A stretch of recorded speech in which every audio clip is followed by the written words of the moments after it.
السلام علیکم، میں امداد سومرو۔ بھنگ کی اہمیت بڑھتی جا رہی ہے۔ اقتدار کے ایوانوں سے لے کر وفاقی کابینہ سے لے کر سپریم کورٹ آف پاکستان تک ہر طرف بھنگ کے چرچے ہیں۔ یہ ہر طرف بھنگ بھنگ کیوں ہوئی ہے وہ آپ نے سنا ہی ہوگا۔ ایک کہاوت اکثر میں سنایا بھی کرتا ہوتا ہوں، سندھی اور سرائکی میں کہا جاتا ہے، اپنی گوڑ تے نشہ تھی وے، یعنی خود کر کے کھاؤ، خود اپنی بناؤ تو پھر نشہ ہو۔ مانگ تانگ کے پینے کی وہ نہیں ہوتی، اس سے نشہ نہیں ہوتا، بلکہ غالب بھی کہا کرتے تھے کہ ادھار کی پیتے تھے اور پھر سب سوچتے تھے کہ جی ہوگی، اپنا اس پہ آئیں گے، خمار آئیں گے، چڑھے گی، تو چڑھتی نہیں ہے ادھار کی لے کر۔ اسی لیے عمران خان صاحب کی سرکار نے سوچا کہ بھنگ کو قومی پالیسی کے طور پر اختیار کیا جائے۔ اب بھنگ ایک طرف اور دوسری طرف حکومت کی کارکردگی، حکومت کے وزراء کے بیانات اور پھر سپریم کورٹ آف پاکستان۔ آج سپریم کورٹ آف پاکستان میں ایک مقدمہ چل رہا تھا، اس مقدمے میں بھنگ اور نواز شریف کو مکس کر دیا اعتزاز احسن صاحب نے۔ معاملہ تھا وہ منشیات کے عادی لوگوں کو سزاؤں کا، اور اس پر معاونت کے لیے اعتزاز احسن صاحب سپریم کورٹ آف پاکستان میں بلائے گئے تھے، اور ان کی معاونت کرتے کرتے انہوں نے بھنگ کا ذکر آیا تو انہوں نے کہا چلے جی بھنگ کا ذکر آ گیا ہے تو ایک میں آپ کو واقعہ سناتا ہوں، اسلام آباد میں پیش آیا کہ ضیاء الحق صاحب کی برسی تھی اور نواز شریف صاحب ایک جلوس لے کر برسی پر جا رہے تھے ہزاروں لوگوں کا۔ اب یہ جو نئی نسل ہے ان کو تو نہیں پتہ ہوگا، لیکن میاں نواز شریف صاحب ضیاء الحق کی برسی پر 1997 تک وہاں جاتے رہے، بلکہ ان کی جو آخری ضیاء الحق کی قبر پہ آخری تقریر تھی جس میں وہ کہتے تھے کہ جی یہ مجاہد یہاں پر جو سویا ہوا ہے اس کا مقابلہ کرے گی وہ، یعنی بینظیر بھٹو وہ کرے گی، اس کی بیٹی کرے گی جس نے پاکستان سے غداری کی یا جو کہ وہ اس طرح کی ان کی تقریر ہے، اور پھر اللہ کروٹ کروٹ جنت نصیب کرے وہ چلتی ہے اکثر۔ نواز شریف صاحب کے ماضی کو اگر کریدا جاتا ہے، لوگ کریدنا چاہتے ہیں تو وہ والی ویڈیو چلاتے ہوتے ہیں، تو خیر تو نواز شریف صاحب جایا کرتے تھے۔ تو اعتزاز احسن صاحب نے اس زمانے کا واقعہ سنایا کہ ہزاروں لوگ جو ہیں وہ نواز شریف صاحب لے کر جا رہے تھے ضیاء الحق کی قبر پر برسی پر، اور 0 پوائنٹ پر آ کر بسیں رک گئیں۔ سیکورٹی کا خدشہ پیدا ہو گیا کہ ہو کیا رہا ہے، بسیں کیوں رک گئی ہیں، تو تھرتھلی مچ گئی اور پوچھا گیا تو آئی جی صاحب نے بتایا کہ جی وہ بسوں میں بھنگ بھری جا رہی ہے، آپ اسلام آباد جائیں گے تو اسلام آباد اگر جائیں تو آپ کو ہواؤں میں اچانک خمار سا فیل ہونے شروع ہو جاتا ہے، بھنگ کی خوشبو ہوتی ہے اسلام آباد کے پہاڑوں پہ، پوٹوار کے پہاڑوں پہ ہر طرف بھنگ ہی بھنگ ہوتی ہے، وہ قدرتی اگی ہوئی بھنگ ہے۔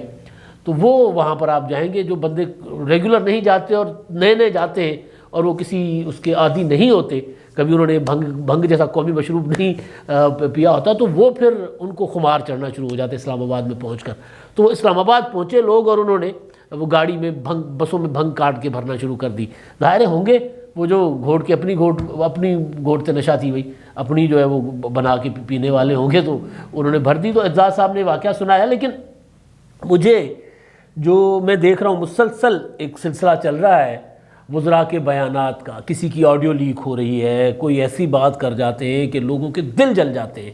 مطلب وہ حسن مردہ نے کہا تھا پنجاب اسمبلی میں کہ جی وزیر اعظم عمران خان صاحب وہ ہمیں بھی وہ ٹیکہ دیں، بتائیں حوروں والا ٹیکہ جس سے ہمیں مہنگائی نظر نہ آئے، جس سے ہمیں ہر طرف دودھ اور شہد کی نہریں بہتی نظر آئیں۔ وہ بڑی ویڈیو وائرل ہوئی تھی، پیپلز پارٹی کے پارلیمانی لیڈر ہیں، جنرل سیکرٹری ہیں پنجاب کے، انہوں نے پنجاب اسمبلی میں پنجابی میں تقریر کی تھی کہ سانو بھی وہ پھر حوراں والا ٹیکے لاؤ تو سانو، تو وہ جو ہے اپنا عمران خان صاحب کے وزراء اسی پتہ نہیں کس اقتدار کا خمار، تو بہرحال وہ بھنگ کا نشہ کسی بھی نشے سے بڑا نشہ ہوتا ہے، اقتدار کا نشہ۔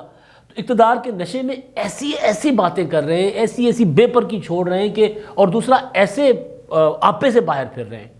شہریار آفریدی، علی امین گنڈاپور، فواد چودھری صاحب نے تو حد ہی کر دی۔ وہ وائرل ہے، کل میں ان کی پریس کانفرنس سن رہا تھا جب انہوں نے وہ بات کی نا کہ جی کہہ رہے ہیں کہ ادویات 300-400% مہنگی ہو گئی ہیں، تو ایک اگر دوائی 3 روپے والی 7 روپے کی ہو گئی تو کون سی قیامت آ گئی؟ اچھا واقعی قیامت نہیں آتی۔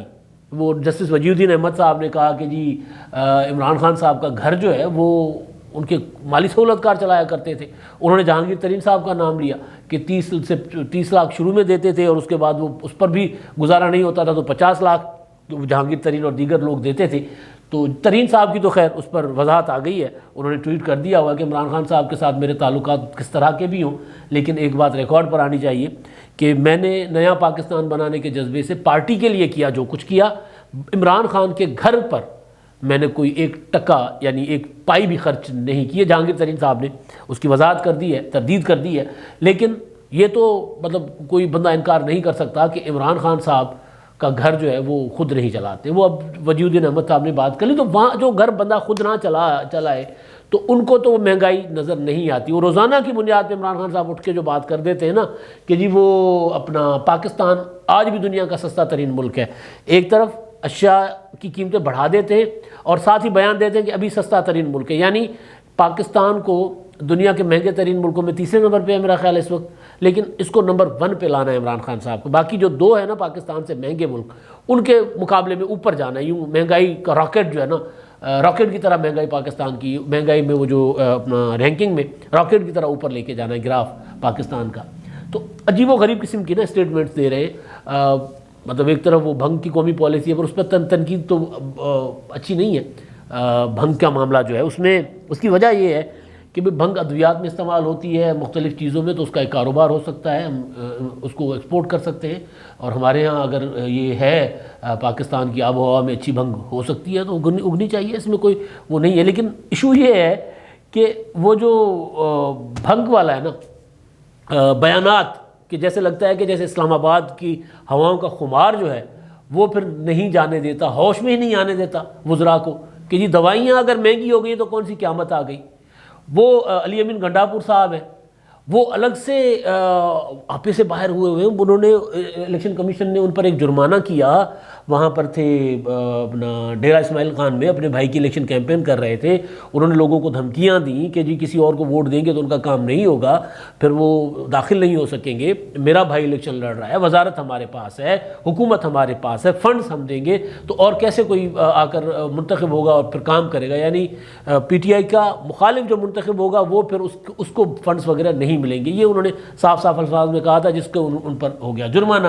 اب ان کی ایک اور ویڈیو وائرل ہوئی ہے, وہ مولانا فضل الرحمان صاحب کے منہ چڑھا رہے ہیں, ان کو لعنتیں یوں ہاتھ اٹھا کر. یار یہ سیاسی لیڈر, وہ مطلب بندہ حیران ہو جاتا ہے کہ مولانا فضل الرحمان صاحب کی سے آپ کو اختلاف ہو سکتا ہے, گالی دینے کا اختیار, ان کی شکلیں بنانے کا اختیار, ان کے متعلق کس طرح کی باتیں کرنے کا. یہ تو عمران خان صاحب ہے, وہ آپ کو یاد ہوگا وہ دوپٹہ اوڑھ کر اچکزئی صاحب کی جو کنٹینر پہ محمود خان اچکزئی کا مذاق اڑایا کرتے تھے. تو عمران خان صاحب نے ظاہر ہے سکھایا ہے, ڈاچی ہنے 10 توڑی ہنے 13, بڑے میاں چھوٹے میاں سبحان اللہ, تو چھوٹے میاں بڑے میاں سبحان اللہ. تو بہرحال یہاں پر یہ ہے کہ عمران خان صاحب جو کرتے ہیں پھر وہ بات کرتی ہے, نیچے تک جاتی ہے. عمران خان صاحب نے جس طرح کی سیاسی بیان بازی دی ہے, جس طرح کی باتیں کی ہیں, وہ پھر ایسے ہی ہے کہ بندہ بہوروں والے ٹیکے والا معاملہ ہی ہوتا ہے. شہریار آفریدی صاحب کو لے لیجئے, شہریار آفریدی, وہ مہنگائی والے معاملے, پھر کابینہ کے معاملے پر بھی میں آتا ہوں. کل کابینہ کا اجلاس ہوا تھا. شہریار آفریدی صاحب, وہ یونس خان صاحب ایک صحافی تھے, جب یہ فرانس کے دورے پر تھے, وہاں پر انہوں نے سوال کر دیا تھا کہ جی آپ نے کشمیر کے لیے کیا کیا ہے, کس سے ملاقاتیں کی ہیں. یہ تو آپ یہاں پر بھی اگر پاکستانی کمیونٹی سے ہی مخاطب ہے نا, تو یہاں پر جو یہاں کی پارلیمنٹیرینس ہیں, یہاں پر جو مؤثر لوگ ہیں, یہاں پر جو آواز ہے جو حکومت کے اندر, ان کے پاس کیوں نہیں جا رہے, وہاں لابنگ کیوں نہیں کر رہے. تو اس پر ان صاحب نے کہا کہ ابھی تو میں آیا ہوں میرے مائگرین کا علاج کروانے, تو میں اس کے لیے تو ایک 2 ماہ پہلے ہمیں ٹائم لینا ہوتا ہے, تو پھر کبھی میں آؤں گا. وہ تو وہاں پر تو معاملہ بہرحال وہ ویڈیو وائرل ہو گئی. اس کے بعد شہریار آفریدی صاحب کی ایک آڈیو آئی ہے, وہ کسی کو کہہ رہے ہیں, گالیاں دے رہے ہیں, کہہ رہے ہیں صحافی کا کوئی بندوبست کرو, اس نے پاکستان کا نام خراب کیا. وہ بھی سوال کرنے سے پاکستان کا نام وقار خراب کیسے ہوتا ہے. وہ آڈیو میں سن رہا تھا, میں حیران ہوں کہ یار یہ کس طرح کی نسل حکومت میں آ گئی ہے. اس طرح کے لوگ کہ گالیاں دے رہے ہیں سیاسی مخالفین کو جلسوں میں, وہ اشارے کر کے ہاتھ اٹھا کر وہ جو وہ کر رہے ہیں, ہم سندھی میں کہتے ہیں جس کو اردو پنجابی میں لعنت دینا کہتے ہیں, ہاتھ اٹھا کر وہ مولانا صاحب کے لیے کر رہے ہیں, اور وہ صحافی کو گالیاں دیتے پھر رہے ہیں. اس طرح کے لوگ. اور عمران خان صاحب جو ہیں وہ, ان کا معاملہ یہ ہے کہ وہ ان چیزوں کا نوٹس ہی نہیں لے رہے. وہ کہہ رہے ہیں ڈٹے رہو. اور وہ ان کا وہ تازہ جو انسٹاگرام پر آیا ہے میسج, جو انہوں نے رکھا ہے انسٹاگرام پر شیئر کیا ہے, انہوں نے کہا ہے کہ جی چاہے زندگی کتنی مشکل کیوں نہ ہو جائے, چاہے آپ کتنا ہی درد محسوس کر رہے ہوں, کبھی ہمت نہ ہاریں. ٹھیک ہے جی, اور درد یقیناً کم ہو جائے گا. کوئی بھی صورتحال ہمیشہ ایک جیسی نہیں رہتی, اس لیے ہمت نہ ہاریں اور اپنی کوشش جاری رکھیں. اب یہ پتہ نہیں عمران خان صاحب کس کو کہہ رہے ہیں کہ عوام کو کہہ رہے ہیں کہ جی مہنگائی اور بڑھنی ہے لہٰذا حوصلہ نہ ہارے، ابھی گھبرائیں نہیں. وہ ابھی نہ گھبرانے والی بات ہے نا یہ، کہ ابھی گھبرانا نہیں ہے. بلکہ میں دیکھ رہا تھا کہ عمران خان صاحب کو کہا گیا ہے کہ جی اپنا پاکستان کے پہلے وزیر اعظم ہیں جو سوشل میڈیا کے وزیر اعظم ہیں، ٹویٹر کے وزیر اعظم ہیں، انسٹاگرام کے، فیس بک کے وزیر اعظم ہیں، گراؤنڈ پر آ کر یہ بات کر کر خان صاحب لوگوں میں گلی میں جا کر کسی بازار میں جا کر بات کریں تو لوگ بتا دیں گے. ابھی الیکشن ہو رہے ہیں، سرویز ہو رہے ہیں، ان سرویز میں لوگ بتا رہے ہیں کہ جی کیا صورتحال ہے. گیس، فواد چوہدری صاحب کی بات پہ وہ ادویات کے بعد انہوں نے کہا کہ جی لوگ اپنے بدلیں، عادتیں بدلیں، گیس نہیں دینی ہم نے، عادتیں بدلیں. بھئی عادتیں متبادل دیں نا، گیس نہیں دینی، بالکل نہیں دے سکتے، متبادل دیں، سستی بجلی دے دیں. دنیا نے یہی کیا کہ گیس نہیں خرچ گھروں میں استعمال ہوتی، وہاں پر بجلی سستی ہے. سستی بجلی 3 سال آپ کو ہو گئے، آپ بجلی سستی دیں، بجلی مہنگی کرتے جا رہے ہیں، گیس غائب کرتے جا رہے ہیں، اور کہتے ہیں لوگ آتے ہیں بدلے. لوگ آتے ہیں کیا؟ جنگلات کاٹیں گے نا لوگ، اور آپشن کوئی نہیں ہے. لکڑی، یہ پھر وہ جو عمران خان صاحب نے ابھی تک 10 ارب جو درخت لگا دیے ہوئے ہیں نا، وہ پھر 1 سال میں کٹ جائیں گے. وہ پھر اگر آپ بجلی کا متبادل، اپنا اس کا گیس کا متبادل کوئی نہیں دے سکتے لوگوں کو کھانا پکانے کے لیے، تو بھائی اس کا یا سستی LNG نہیں دیتے تو پھر لوگوں نے تو یہ سارا باغ جناب بھی کٹ جائے گا، یہ جلو والے جو ہے وہ بھی کٹ جائے گا، جلو جو ہے فارسٹ وہ بھی کٹ جائے گا، یہ میاں چنو والے فارسٹ بھی کٹ جائیں گے، چانگا مانگا بھی کٹ جائیں گے. پھر تو کچھ نہیں بچنا. پھر وہ ہے جو حیدرآباد کے پاس ہے میانی فارسٹ، وہ بھی کٹ جائیں گے. کوئی پھر یہ کچے وچے میں جتنے درخت ہیں سارے کٹ جائیں گے. پھر ظاہر ایندھن لوگوں نے استعمال کرنا ہے. 25 کروڑ تک کی آبادی ہماری ہو چکی ہوئی ہے. 25 کروڑ کی آبادی کو آپ متبادل نہیں دے رہے اور کہہ رہے ہیں کہ عادتیں بدلیں. کیسے لاہور کا شہری گیس نہیں ہوتی تو کیسے عادتیں بدلیں؟ تو یہی میں سوچ رہا تھا کہ جی بھنگ قومی پالیسی ہو گئی ہے، تو پھر بھنگ کی قومی پالیسی کے ساتھ ساتھ عمران خان صاحب جو ہیں ان کی حکومت آپ پہ سے نہیں، ہوش و ہوا سے باہر ہو گئی ہے. اس طرح کی باتیں. کابینہ کے اجلاس میں ایک اور چیز پتہ چلا کہ جی وزیر اعظم صاحب نے کہا کہ وہ بیوروکریسی جو ہے نا وہ ہاتھ نہیں پکڑا رہی ہمیں، ہم احتساب کرنا چاہتے ہیں پرانی حکومتوں کے آڈٹ پیراز وغیرہ، اس میں ہمارا تعاون نہیں کر رہی. 3 سال تک پہلے روتے تھے پچھلی حکومتوں کو، اب رو رہے ہیں بیوروکریسی کو. کابینہ کے اجلاس میں PSC کے ارکان سے ملاقات کا جو انہوں نے ذکر کیا تو عمران خان صاحب کابینہ کے اجلاس میں یہ باتیں کر رہے ہیں. اور دوسری چیز، تو عمران خان صاحب کی پالیسی جو ہے نا وہ ساری کی ساری خیالوں میں بنی ہوئی ہے، اس کا گراؤنڈ پر کوئی تعلق نہیں. جس طرح 10 ارب درخت جو ہے نا 1 ارب 2 ارب لگ چکے ہوئے، باقی لگنے ہیں، جس طرح وہ خیالوں میں ہے نا، اسی طرح جس طرح 1 کروڑ گھر خیالوں میں ہے، اسی طرح جس طرح 50 لاکھ گھر، 1 کروڑ نوکریاں خیالوں میں، اسی طرح سارا کچھ خیالوں میں چل رہا ہے. پریس کانفرنسز ہوتی ہیں، یہ ہوتا ہے، اور جب لوگ سوال کرتے ہیں تو پھر کہتے ہیں کون سی قیامت آ گئی ہے.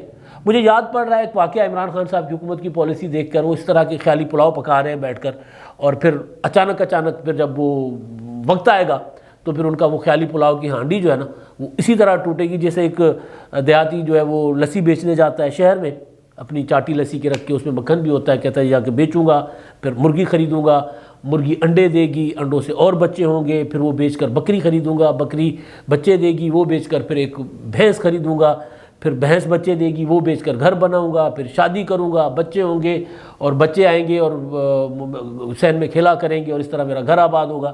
تو کوئی ساتھ سے گزرتا ہوا بندہ اس کو آواز دیتا ہے، وہ چونکتا ہے تو اس کی وہ چاٹی جو ہے وہ گر جاتی ہے اور وہ ساری ٹوٹ جاتی ہے. تو وہ کہتا ہے تو نے تو میرا سارا گھر اجاڑ دیا، تو نے میرا گھر. اس نے کہا جی گھر کیسے اجاڑ دیا؟ اس نے کہا اسی سے تو میرا گھر بننا تھا. تو وزیر اعظم عمران خان صاحب کا گھر بھی اسی طرح بن رہا تھا، انڈوں سے بن رہا تھا. پھر کٹے آ گئے، کٹوں کے بعد زیتون آ گئے. ساری چیزیں خیالوں میں ہوا، گراؤنڈ پر کچھ بھی نہیں ہے.